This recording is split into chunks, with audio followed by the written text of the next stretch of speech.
ඉන්දියාවේ හමදාබාද් නුවරදී පැවැත්වෙන පොදු රාජ්‍ය මණ්ඩලීය බරයිසිලීමේ තරගාවලියේ තුන්වැනි දිනය අදයි.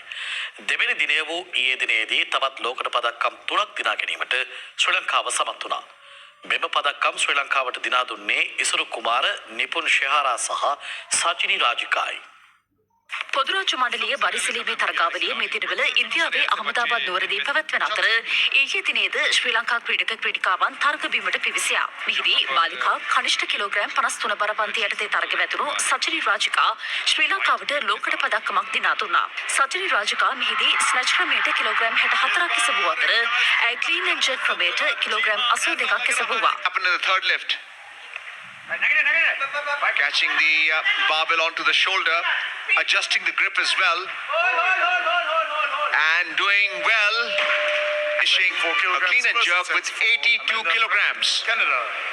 ඇය මෙම තරගයේදී එසවූ සමස්ත බර ප්‍රමාණය කිලෝග්‍රෑම් 146ක්. මේ අතර බාලික කනිෂ්ඨ කිලෝග්‍රෑම් 60 බර පන්තියේ තරග වැදුණු නිපුන් ශෙහාර ලෝකඩ පදක්කම දිට්ටා.